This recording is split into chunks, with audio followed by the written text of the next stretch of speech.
نحمده ونصلي على رسوله الكريم اما بعد فاعوذ بالله من الشيطان الرجيم بسم الله الرحمن الرحيم فمن أظلم ممن كذب على الله وكذب بالصدق إذ جاءه أليس في جهنم مثوى للكافرين والذي جاء بالصدق وصدق به أولئك هم المتقون لهم ما يشاءون عند ربهم ذلك جزاء المحسنين ليكفر الله عنهم أسوأ الذي عملوا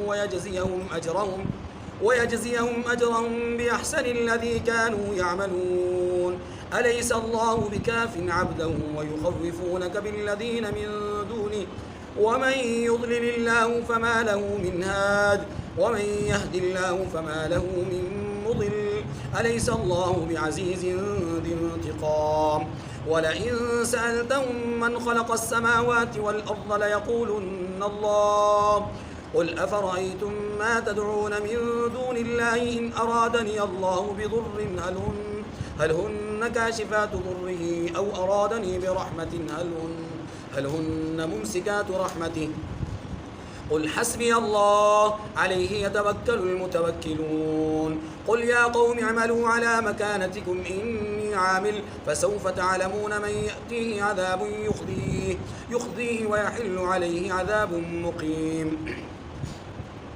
إنا أنزلنا عليك الكتاب للناس بالحق فمن اهتدى فلنفسه ومن ضل فإنما يضل عليها وما أنت عليهم بوكيل صدق اللہ العظیم۔ سورۃ الزمر کی 10 آیات، آیت نمبر 32 سے آیت نمبر 41 تک آپ کے سامنے تلاوت ہوئی۔ ان آیات کریمہ میں اللہ تبارک و تعالیٰ نے سچ اور جھوٹ کو بیان کیا ہے کہ سچ کیا ہے، جھوٹ کیا ہے، سچا کون ہے، جھوٹا کون ہے، پھر سچے کے لیے اللہ کے ہاں کیا ہے اور جھوٹے کے لیے اللہ کے ہاں کیا ہے، ارادہ سچائی کا ہو تو اللہ کا فیصلہ کیا ہے، ارادہ برائی کا ہو تو اللہ کا فیصلہ کیا ہے۔ آخر میں توکل علی اللہ کی بات کی گئی ہے، اللہ تبارک و تعالیٰ پر بھروسے کی بات کی گئی ہے۔ بس یہ خلاصہ ہے ان آیات کریمہ کا۔ دیکھیے فمن اظلم ممن کذب علی اللہ وکذب بالصدق اذ جاءہ، اس سے بڑھ کر ظالم کون ہوگا جو اللہ پر جھوٹ بولے اور سچی بات جب اس کے پاس پہنچ جائے اسے جھٹلائے۔ الیس فی جہنم مثوی للکافرین، کیا جہنم میں کافروں کا ٹھکانہ نہیں ہے؟ اس سے پچھلی آیات کریمہ میں اللہ تبارک و تعالیٰ نے شرک کی تردید کی اور توحید کو بیان فرمایا۔ تردید شرک اور اس بات توحید کے لیے اللہ تعالیٰ نے ایک مثال دی غلام کی۔ ایک آدمی غلامی کی زندگی گزار رہا ہے، اس کے کئی آقا ہیں، دوسرا آدمی غلامی کی زندگی گزار رہا ہے، اس کا ایک ہی آقا ہے، کیا دونوں برابر ہو سکتے ہیں؟ بالکل اسی طرح یہاں پر بھی یہی بات سمجھائی جا رہی ہے کہ کیا جو اللہ کی بات کو جھٹلائے، اللہ کی تکذیب کرے، اس کی بات کی تکذیب کرے، اس کی بات کو جھٹلائے، وہ اور وہ شخص جو اللہ کی بات کو مانے، حمایت کرے، تصدیق کرے، دونوں برابر ہو سکتے ہیں؟ نہیں ہو سکتے۔ اب اس آیت کریمہ میں جو میں نے جملہ بھی کہا ہے کہ دونوں برابر نہیں ہو سکتے، اس کو اس انداز میں بیان کیا گیا کہ اللہ کے نبی اللہ کے ہاں سے سچ لے کر آئے ہیں، لیکن مشرکین اس سچ کو ماننے کے لیے تیار نہیں ہیں، جھوٹ اور جو ہے وہ کذب خیال کرتے ہیں، اس کی تکذیب کرتے ہیں۔ دیکھیے قرآن پاک نے یہ کہا ہے ان الشرک لظلم عظیم، شرک سب سے بڑا ظلم ہے۔ یہاں کہا جا رہا ہے اللہ پر جھوٹ باندھنا بڑا ظلم ہے، یعنی اللہ پر جھوٹ بولنا، اللہ کے بارے میں جھوٹ بولنا، اللہ کی طرف جھوٹ کی نسبت کرنا یا اللہ کی کسی بات کو جھٹلانا، یہ بڑا ظلم ہے۔ وہاں کہا جا رہا ہے کہ شرک بڑا ظلم ہے۔ اب دونوں باتوں میں بظاہر تضاد ہو رہا ہے، جواب یہ کہ تضاد ہے نہیں، تضاد وجہ اس کی یہ ہے کہ مشرکین جس چیز کو جھٹلا رہے ہیں وہ کیا چیز ہے؟ توحید۔ کس چیز کو جھٹلا رہے ہیں؟ توحید کو، وحدانیت الہی کو جھٹلا رہے ہیں، اللہ کی کبریائی اور وحدانیت کو جھٹلا رہے ہیں، اور وحدانیت کو جھٹلانا ہی شرک ہے۔ وہ ایک ماننے کے لیے تیار نہیں، وہ کہتے ہیں ایک ہو ہی نہیں سکتا، کائنات کا نظام ہے کیسے چلا سکتا ہے؟ تو گویا وہ یہ جھوٹ بول کر، جھٹلا کر کے ثابت یہ کرنا چاہتے ہیں کہ الہ ایک نہیں کئی ہیں۔ جب یہ کہہ دیا کہ ایک نہیں کئی ہیں تو یہی تو ظلم ہے، اسی کو تو قرآن نے شرک کہا ہے۔ قرآن نے اس مقام پر کہا ان الشرک لظلم عظیم، تو یہاں پر کہا کہ اللہ پر جھوٹ باندھنے سے بڑا ظلم کوئی نہیں ہو سکتا۔ بظاہر الفاظ الگ الگ نظر آتے ہیں لیکن حقیقت میں مفہوم اور معنی دونوں کا ایک ہی ہے۔ فمن اظلم ممن کذب علی اللہ وکذب بالصدق، سچائی کو وہ جھٹلاتا ہے جبکہ سچائی آ چکی۔ یہ سچائی کون سی آ چکی؟ اس سے مراد دونوں ہیں، یا تو قرآن مجید ہے کہ قرآن مجید آیا اور انہوں نے قرآن کو جھٹلایا، یا رسول آئے اور رسول کو انہوں نے جھٹلایا۔ الیس فی جہنم مثوی للکافرین، یا اللہ تبارک و تعالیٰ نے ان کا انجام بیان کیا ہے کہ کیا جہنم ان کافروں کا ٹھکانہ نہیں؟ یقیناً ان کافروں کا ٹھکانہ پہ جہنم ہی ہے۔ اگلی بات، والذی جاء بالصدق وصدق به اولئک هم المتقون، اب اس کا دوسرا پہلو، یہ تو جھٹلانے والے ہیں، نبی آئے انہوں نے جھٹلایا، قرآن آیا انہوں نے جھٹلایا، اب نبی آئے تصدیق کرنے والے، قرآن آیا تصدیق کرنے والے، ان کے بارے میں کہا جا رہا ہے والذی جاء بالصدق وصدق به اولئک هم المتقون، اور جو شخص سچی بات لے کر آیا اور جس نے اس کی تصدیق کی وہی لوگ متقی ہیں، وہی لوگ۔ اس آیت کریمہ میں جو بات سمجھائی گئی ہے وہ یہ ہے کہ اللہ کی طرف سے پیغام آیا، لوگوں نے تصدیق کی، اب یہ پیغام لانے والا کون ہے اور پیغام کی تصدیق کرنے والا کون ہے، اس بات کو سمجھنا ہے۔ اس میں بہت سارے اقوال ہیں۔ ایک قول یہ ہے کہ والذی جاء بالصدق سے مراد ہر نبی ہے، ہر نبی، جو نبی بھی دنیا میں آئے وہ پہلے والے نبی کی تصدیق کرتے رہے، لہذا ہر نبی جو دنیا میں آئے انہوں نے آ کر کے سچی بات ہی کہی، والذی جاء بالصدق، وہ جو سچ کے ساتھ آئے۔ اب اس نبی نے جس نے آ کر سچائی کی بات کی اس نے ساتھ ساتھ پچھلے نبی کی تصدیق بھی کی، تو والذی جاء بالصدق سے مراد بھی نبی ہے اور وصدق به سے مراد بھی نبی آئے سچائی کے ساتھ، اور نبی نے پہلے والے سچے نبی کی تصدیق کی۔ آدم علیہ السلام سے لے کر کے رسول اللہ صلی اللہ علیہ وسلم تک یہ سلسلہ شروع ہوا، بس فرق صرف یہ ہے کہ آدم علیہ السلام سچائی کے ساتھ آئے، پہلے کی تصدیق نہیں کی کیونکہ پہلے تھا کوئی نہیں، پہلے تھا رسول اللہ۔ اچھا ایک بات تو یہ، دوسری بات یہ بھی سمجھیے کہ ہر نبی نے پہلے والے کی تصدیق کی، آنے والے کی خبر بھی دی، آنے والے کی، یہ بھی ایک بات سمجھیے۔ حضرت آدم علیہ السلام نے پہلے والے کی تو تصدیق کی نہیں کیونکہ تھا کوئی نہیں، آنے والے کی خبر دی، اور یہ سلسلہ چلتا رہا حضرت عیسیٰ علیہ السلام تک۔ حضرت عیسیٰ علیہ السلام نے اپنے سے پہلے والے نبی کی تصدیق کی، بعد والے کے لیے تصدیق بعد والے کے لیے خبر دی، اور وہ خبر قرآن پاک نے اس کو بیان کیا، مبشرا برسول یأتی من بعد اسمہ احمد۔ لیکن رسول اللہ صلی اللہ علیہ وسلم تک جب بات پہنچی، آپ صلی اللہ علیہ وسلم نے پہلوں کی تو تصدیق کی لیکن بعد کی خبر کوئی نہیں دی۔ پتہ یہ چلا کہ آدم علیہ السلام سے پہلے نبی کوئی نہیں، محمد کریم کے بعد بھی نبی، انہوں نے پہلے کی تصدیق نہیں کی، انہوں نے بعد والے کی خبر نہیں دی۔ ایک بات یہ سمجھ میں، اب ہر نبی آتے گئے سچائی کے ساتھ، آئے سچائی کے ساتھ سچی بات لے کر کے، اور پچھلے نبی کی تصدیق کرتے رہے، یہ سلسلہ رسول اللہ تک چلتا رہا۔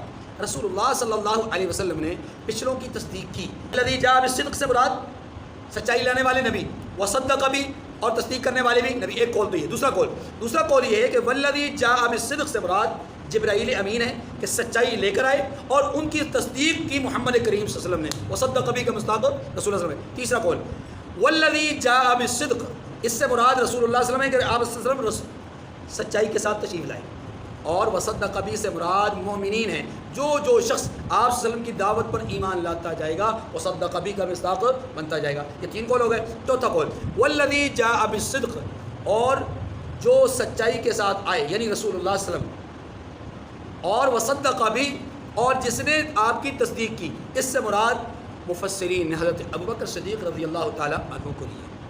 کئی مقامات پر جناب ابوبکر صدیق رضی اللہ تعالیٰ نے آپ صلی اللہ علیہ وسلم کی بات کی بغیر کسی دلیل کے تصدیق کی ہے، بغیر کسی دلیل کے۔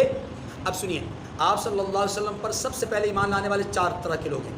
عورتوں میں سیدہ خدیجۃ الکبریٰ رضی اللہ تعالیٰ عنہ، مردوں میں حضرت ابوبکر صدیق رضی اللہ تعالیٰ عنہ، بچوں میں حضرت سیدنا علی المرتضیٰ رضی اللہ تعالیٰ عنہ، اور غلاموں میں حضرت زید ابن حارثہ رضی اللہ تعالیٰ عنہ۔ ان چاروں میں اگر آپ غور فرمائیں تو آپ کو ایک بات عجیب لگے گی، اور وہ بات یہ ہے کہ سیدہ خدیجۃ الکبریٰ آپ کی اہلیہ محترمہ ہیں، حضرت زید ابن حارثہ آپ کے غلام ہیں، بلکہ منہ بولے بیٹے بھی تھے، تب تک تو منہ بولے بیٹے تھے، اور تیسرے حضرت بچوں میں حضرت علی المرتضیٰ ہیں جو آپ کے چچا زاد بھائی ہیں، اور وہ آپ کے زیر کفالت تھے۔ یہ 3 لوگ تو وہ ہیں جو گھر سے تعلق رکھتے ہیں، گھر کے افراد ہیں۔ اگر انہوں نے قبول کیا ہے تو بلا مبالغہ بہت بڑی بات ہے، لیکن سب سے بڑا ایمان تو اس شخص کو ہوگا جو سن بلوغت میں بھی ہو، سن شعور میں بھی ہو، عالم دنیا میں گھومتا پھرتا ہو، تاجر ہو، اور پھر وہ دعویٰ کرنے والے کا بہت قریبی دوست ہو۔ دوستوں میں اس طرح کی صفات اگر ایک میں پیدا ہو جائیں تو دوسرے میں جیلسی کا امکان موجود ہوتا ہے، حسد کا امکان موجود ہوتا ہے۔ اب یہاں پر یہ شخص جو بالغ بھی ہے، تاجر بھی ہے، حضور کا ساتھی بھی ہے، اور بچپن سے حضور کا ساتھی ہے، اور 3 دہائیوں سے حضور کا ساتھی ہے، وہ تجارت کے سفر سے واپس آ رہا ہے اور اسے خبر دی جا رہی ہے کہ تمہارے ساتھی محمد کریم نے نبوت کا دعویٰ کیا ہے، اور انہوں نے بغیر کسی دلیل کے رسول اللہ صلی اللہ علیہ وسلم سے جا کر کے صرف پوچھا ہے کہ اے محمد، اے میرے دوست، اے میرے ساتھی، یہ جو میں سن رہا ہوں یہ سچ ہے کہ آپ نے نبوت کا دعویٰ کیا؟ ہاں ابو بکر، میں نے نبوت کا دعویٰ کیا ہے۔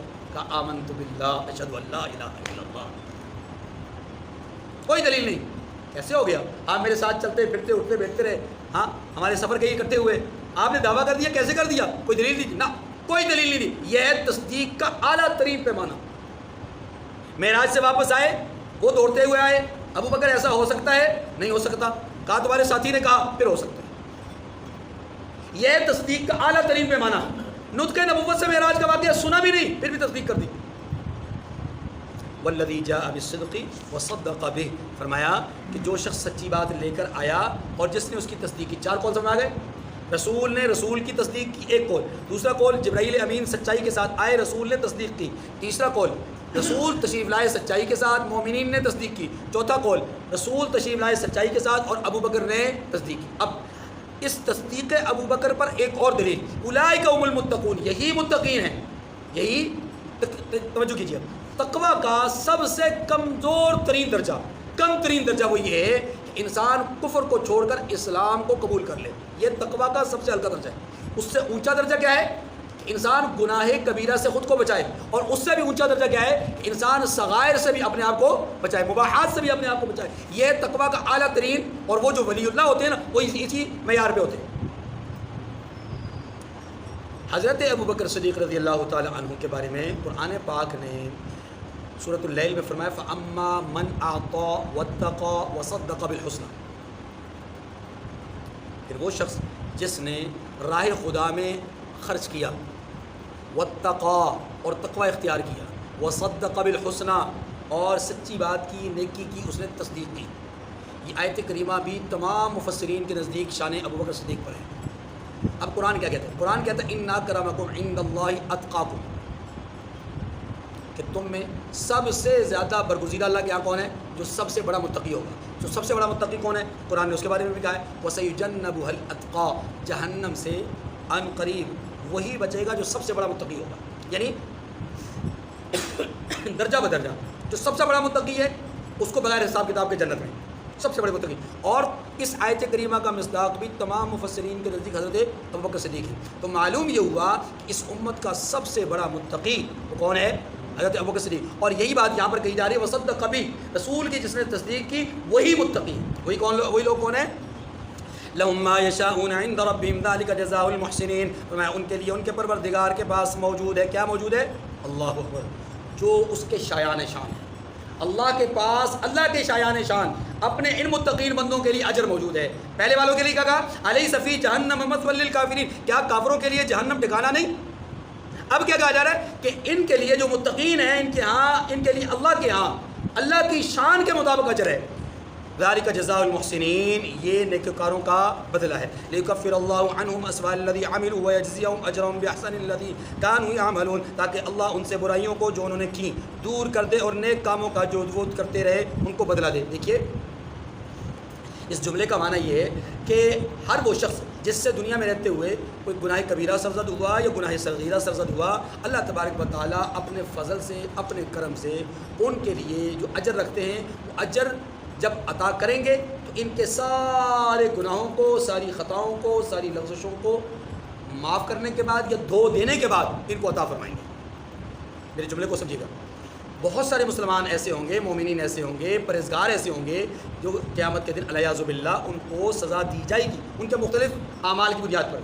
اللہ فرماتے ہیں کہ جب ان کے لیے اللہ کی طرف سے اجر کا فیصلہ ہوگا نا، سزا تو ہو جائے گی، جب سزا کے فیصلے کے بعد جب اجر کا فیصلہ کیا جائے گا، جب ثواب کا فیصلہ ان کو سنایا جائے گا، تب ان کے سارے گناہ ختم، ان کی ساری داغ مٹا دیے جائیں گے، ان کی ساری خطاؤں کو معاف کر دیا جائے گا۔ اب وہ صاف ستھرے اجلے دھلے ہوئے وہ جنت میں بھیجے جائیں گے. گویا جنت میں بھیجنے کے لیے پہلے ان کو صاف ستھرا کیا جائے کر دیا جائے گا, اب وہ صاف پاک ہو کر کے جنت میں جائیں گے. یہ معنی لیکفر اللہ عنہم اسوأ الذی عملوا, جو دنیا میں خطائیں غلطیاں ہوئیں وہ خطائیں غلطیاں اللہ ان سے مٹا دے گا, دور کر دے گا, پھر ان کو اپنی طرف سے اجر عطا فرمائے گا.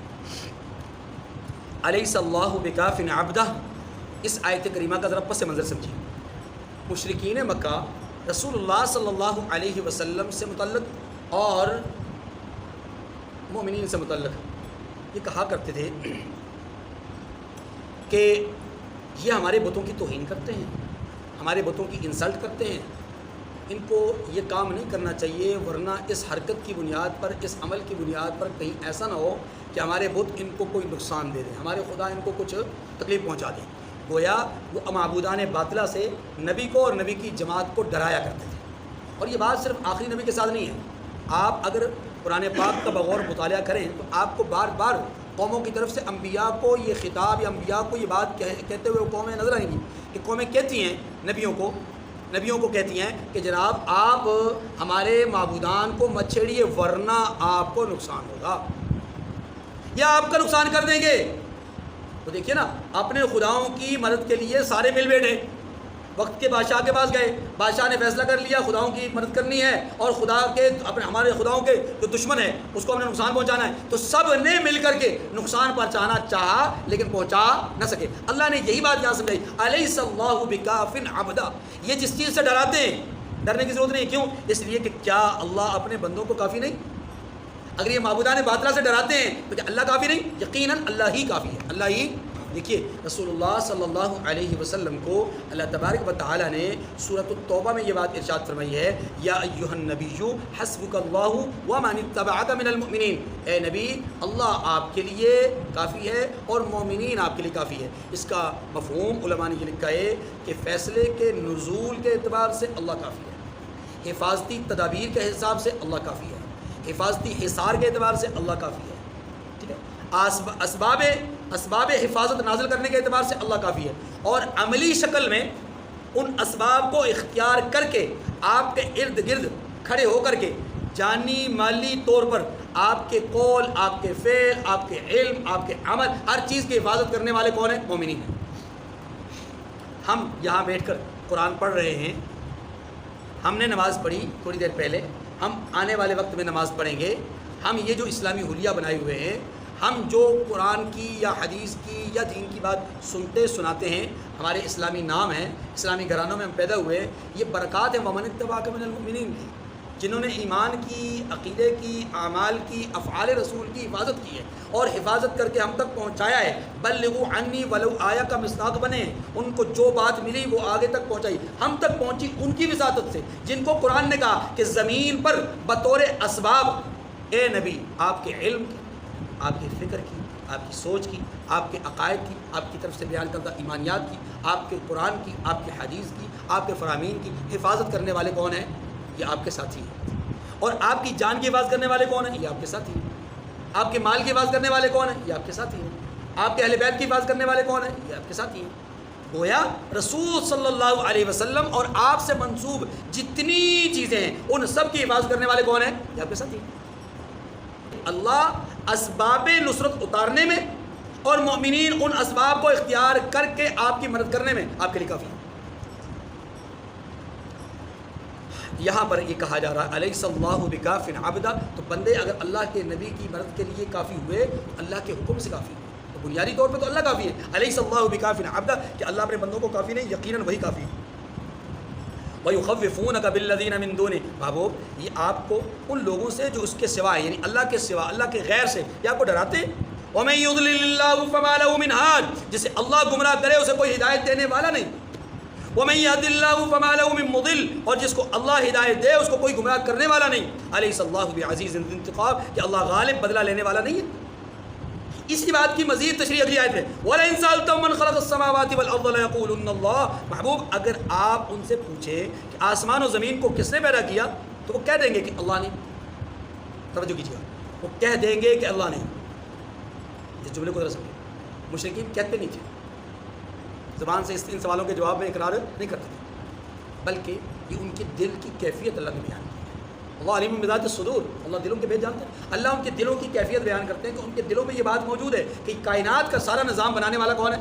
اللہ۔ یہ ان کے دلوں میں بات موجود ہے۔ اچھا پھر اس کو بھی چھوڑیے، اگر وہ دل سے بھی نہ کہیں، زبان سے بھی نہ کہیں، لیکن جب حالات بنتے ہیں تو پھر کہتے ہیں اللہ ہی ہے۔ کیا آپ اپنا اس میں سمندر میں چلنے والی کشتی کے حالات کو نہیں دیکھتے؟ وَإِذَا غَشِيَهُم مَوْجٌ كَالظُّلَلِ دَعَوُا اللَّهَ مُخْلِصِينَ لَهُ الدِّينَ۔ اگر وہ کشتی ہچکولے کھانا شروع ہو جائے تب انہیں ہبل، لات، عزا، منات یہ بت یاد نہیں آتے۔ خانہ کعبہ میں رکھے ہوئے 360 بتوں میں سے کوئی بت یاد نہیں آتا، نہ کوئی اپنا بزرگ یاد آتا ہے، نہ کوئی پیشوا یاد آتا ہے۔ کون یاد آتا ہے؟ دعو اللہ۔ تو پتہ چلا کہ حقیقی طور پر احساس انہیں بھی ہے کہ اللہ ہی اس کائنات کا مالک ہے، خالق اور مالک وہی ہے بس۔ قل افرأيتم ما تدعون من دون الله ان ارادني الله بضر هل هن كاشفات ضري۔ اللہ اکبر۔ کہہ دیجئے کہ بھلا دیکھو تو جن کو تم اللہ کے سوا پکارتے ہو، اگر خدا مجھے کوئی تکلیف پہنچانا چاہے تو کیا وہ اس تکلیف کو دور کر سکتے ہیں؟ یہ انداز تخاطب ہوتا ہے، ذرا سمجھے گا۔ جب کوئی آدمی گفتگو کر رہا ہوتا ہے، کسی کو سمجھا رہا ہوتا ہے نا، تو کئی دفعہ سمجھانے کے لیے وہ اس عمل کو اپنی طرف منسوخ کرتا ہے کہ سننے والوں کی دل آزاری نہ ہو، یا کوئی ان میں سے اپنے اوپر بات لے کر کے غصے کا اظہار نہ کرے، بلکہ بات کو سمجھے۔ بعض اوقات خطبہ تقریر کرتے ہوئے کہتے ہیں نا، بھائی آج میں اپنے گریبان میں ڈانگوں، میں کیا کر رہا ہوں، میں سود لے رہا ہوں، میں رشوت لے رہا ہوں، میں یہ کر رہا ہوں، میں وہ کر رہا ہوں۔ حالانکہ وہ سب کچھ وہ نہیں کر رہا ہوتا، لیکن وہ کہنا یہ چاہتا ہے کہ میں اپنے گریبان میں ڈانگوں سے مراد یہ کہ ہم میں سے ہر آدمی اپنے گریبان میں ڈانگے۔ تو جو آدمی جس گناہ میں مبتلا ہے اس گناہ کو چھوڑنے کی کوشش کرے۔ تو رسول صلی اللہ علیہ وسلم بھی یہی بات سمجھا رہے ہیں کہ دیکھو، ہم میں سے کوئی بھی آدمی اگر اللہ اس کے ساتھ کسی قسم کی مصیبت بھیجنے کا، اس کو تکلیف بھیجنے کا فیصلہ اگر اس کے ساتھ کر لیں، اس کے لیے کر لیں، تو کوئی ہے اللہ کے سوا جو اس مصیبت کو روک سکے، کوئی اس تکلیف کو دور کر سکے؟ اپنے لیے کہہ کر کے اشارہ اسی بات کی طرف کیا کہ ہم سب سوچیں، جو اللہ کے سوا غیر کی پوجا کرتے ہیں وہ سوچیں اس بات کو کہ کیا اللہ کے سوا کوئی ہے جو تکلیف کو دور کر سکتا ہے۔ اب اگلی بات، او ارادنی برحمت هل هن ممسکات رحمتی، یا اگر مجھ پر اللہ مہربانی کرنا چاہے، هل هن ممسکات رحمتی، تو کیا ان میں سے کوئی ہے جو اس مہربانی کو روک سکے؟ کیا وہ مہربانی کو روک سکتے ہیں؟ ہرگز ایسا۔ حضرت عبداللہ ابن عباس رضی اللہ تعالی عنہ عمر کے لحاظ سے کم عمر تھے۔ اللہ کے نبی صلی اللہ علیہ وسلم نے ایک بار ان سے فرمایا، انی اعلمک کلمات، کہ میں تجھ کو کچھ باتیں سکھانا چاہتا ہوں۔ فرمایا یا غلام انی اعلمک کلمات، اے لڑکے، بیٹا، اے بچے، میں تجھے چند باتیں سکھانا چاہتا ہوں۔ وہ چند باتیں کیا ہیں؟ آپ صلی اللہ علیہ وسلم نے اس کی وضاحت یوں ارشاد فرمائی، فرمایا احفظ اللہ یحفظک، تو اللہ کی حفاظت کر، اللہ تیری حفاظت کرے گا۔ معنی یہ ہے کہ تو اللہ کو دل میں یاد کر، اللہ تیری ظاہر اور باطن میں حفاظت کرے گا۔ احفظ اللہ تجدہ تجاہک، اللہ کو یاد کر، اللہ کو ہر حال میں اپنے سامنے پائے گا۔ اور تیسری بات کہ تعرف باللہ فی الرخاء، سازگار حالات میں، اچھے حالات میں، نارمل حالات میں تو اللہ کو یاد کر، یعرفک فی شدتی، وہ تجھے مصیبت میں، تنگی میں یاد کرے گا۔ یعنی تو اللہ کو پہچان نارمل حالات میں، اللہ کو یاد کر نارمل حالات میں، اللہ تجھے پہچانیں گے مشکل حالات میں، مصیبت کے حالات میں، گویا وہ تجھے اکیلا نہیں چھوڑے گا۔ پھر آپ صلی اللہ علیہ وسلم نے چوتھی بات ارشاد فرمائی، اذا سألت فاسأل اللہ، جب تو کوئی سوال کرے تو اللہ سے مانگ، اللہ سے سوال کر، کچھ مانگنا چاہے اللہ سے مانگا کر، کچھ طلب کرنا چاہے تو اللہ سے طلب کیا کر۔ اور پھر فرمایا وَإِذَا اسْتَعَنْتَ فَاسْتَعِنْ، اور جب تو مدد طلب کرنا چاہے تو اللہ سے ہی مدد طلب کر۔ وَاعْلَمْ أَنَّ الْأُمَّةَ لَوِ اجْتَمَعَتْ عَلَىٰ أَن يَنْفَعُوكَ، جان لو کہ امت ساری کی ساری مل کر اگر تجھ کو نفع دینا چاہے، عَلَىٰ أَن يَنْفَعُوكَ بِشَيْءٍ، کسی ایک چیز کا، کسی چھوٹی سی چیز کا نفع دینا چاہے ساری امت مل کر، لَن يَنْفَعُوكَ إِلَّا بِشَيْءٍ قَدْ كَتَبَهُ اللَّهُ لَكَ، اللہ کے لکھے کے بغیر وہ تجھے نفع نہیں دے سکتے۔ اور فرمایا وَلَوِ اجْتَمَعُوا أَن يَضُرُّوكَ بِشَيْءٍ، اگر سارے کے سارے لوگ مل کر تجھے کسی چیز میں نقصان پہنچانا چاہیں تو لَن يَضُرُّوكَ إِلَّا بِشَيْءٍ قَدْ كَتَبَهُ اللَّهُ عَلَيْكَ، فرمایا کہ وہ تجھے اس چیز میں کہ جو اللہ نے تیرے لیے نقصان کے طور پر، تکلیف کے طور پر لکھ دی، اس کے علاوہ کسی چیز میں نقصان دے ہی نہیں سکتے۔ معنی یہ کہ ساری امت مل کر تجھے نفع نہیں دے سکتی، ساری امت مل کر تجھے نقصان نہیں پہنچا سکتی۔ دیکھیے نا، ابراہیم علیہ السلام اکیلے بندے، ساری قوم مل کر آپ کو نقصان پہنچانا چاہ رہی ہے، پہنچا نہیں سکتی۔ موسیٰ علیہ السلام اکیلے فرد ہیں، بچے ہیں، پنگوڑے میں ہیں، صندوق میں ہیں، ماں کے بطن سے ابھی باہر آئے ہیں، فیصلہ ہے بچوں کو ذبح کر دیا جائے بنی اسرائیل کے۔ گویا پوری قوم قبطی اس بات پر متفق ہے بنی اسرائیل کا کوئی بچہ زندہ چھوڑنا نہیں، لیکن جس کا فیصلہ تھا کہ میں نے زندہ رکھنا ہے، اس کے فیصلے کے سامنے کوئی کھڑا ہو نہیں سکتا۔ قد کتبہ اللہ علیہ، اللہ نے جو فیصلہ آپ کے لیے لکھا ہے وہی ہو کر کے رہے گا۔